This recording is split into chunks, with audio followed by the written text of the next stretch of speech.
Our next speaker is Bronwyn Pike, the CEO of Uniting Vic Tas, and Bronwyn has extensive experience across public, private and community service sectors, but Bronwyn is best known to us really as having been the Victorian State Member of Parliament for Melbourne over 13 years and including 11 years in ministerial roles as Minister for Housing, Aged Care, Community Services, Health and Education and Skills. And Bronwyn, thank you so much for your support, and really looking forward to hearing from your experience both as a former Minister for Housing and across community services about Uniting TAS's view about housing and support. Thanks, Bronwyn. Thanks very much, Jenny, and hi everyone.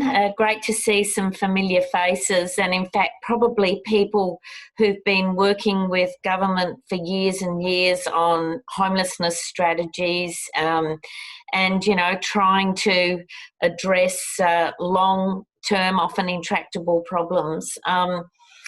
What I've, of course, heard, like I think we've all heard, is there's huge consensus in this group about, you know, what we need. Housing first, wrapped around services, long-term adequate support, the underpinning of adequate income protection, all of these things I think everybody has signed up to.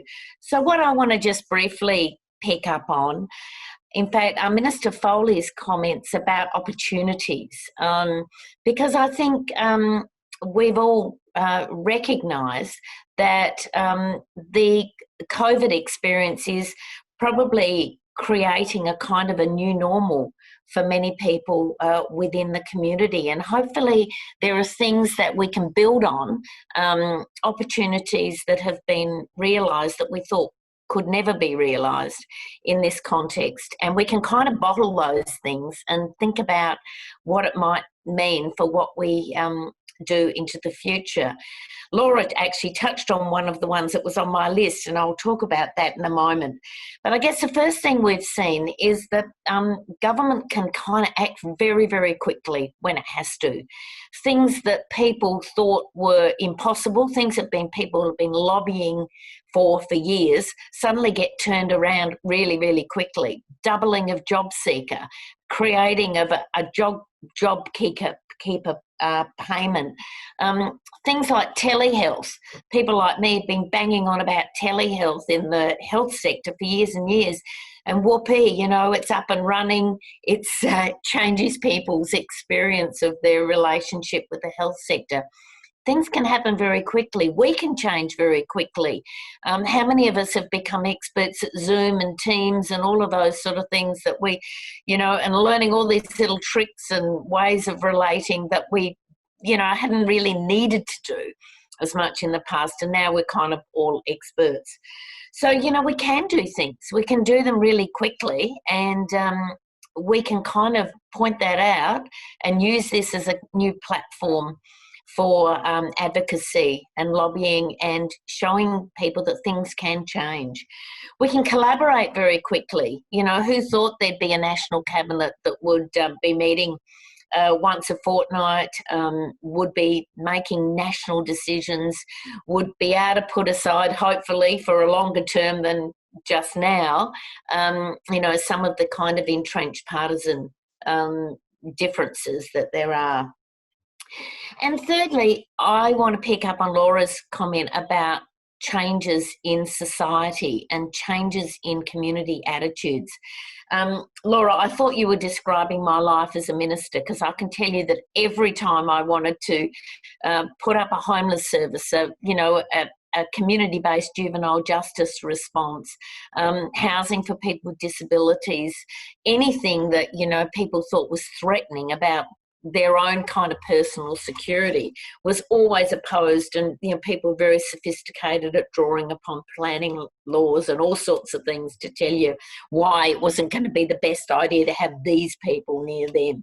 In the end, it was really just about lack of understanding, prejudice, self-interest, and all of those things that many of us have had to fight against. But, you know, the COVID-19 has kind of touched so many people's lives, and brought a new group of people who thought they were secure, people, who thought they had a job for life, people who never would have thought that they would be relying on government money or lining up for food parcels, are now finding themselves in very changed circumstances. I see this as an opportunity for people to hopefully have a deeper understanding of what need is really all about in our community. You know, post the Depression in the 30s, our society developed a welfare state because we didn't think that we were the kind of community that wanted to see people die of starvation, which is what was happening. And then, you know, over time, we've developed this ideology of the deserving and the undeserving poor. And we've kind of blamed people for the fact that they might be ill or homeless or needing government support through social security. I hope that during COVID, people's personal experiences and broader understanding are that sometimes things happen to us and it's not our fault. It's just the way life is. It's a disease. It's an illness. It's a one paycheck away from homelessness. It's a childhood trauma, and that we can kind of build on this changed understanding in our community and invite people to be more tolerant and, in a sense, invite the whole community on that journey of advocacy that we've been on for many, many years, and the organisations who've been represented here have been engaged in for many, many years. So I'm really delighted that Uniting's part of this particular issue of Parity, that we're a sponsor, and of course, our commitment goes in all these very practical areas. But let's make the best of what can hopefully be some new opportunities into the future to change the life stories for the people that we really care about. Thanks, Jenny. Many thanks, Bronwyn, and I really welcome your encouragement and optimism for what we all might achieve at this time of considerable change in our community, and hopefully get the results that we want in terms of housing and support for the most vulnerable in our community. And thanks so much for your support.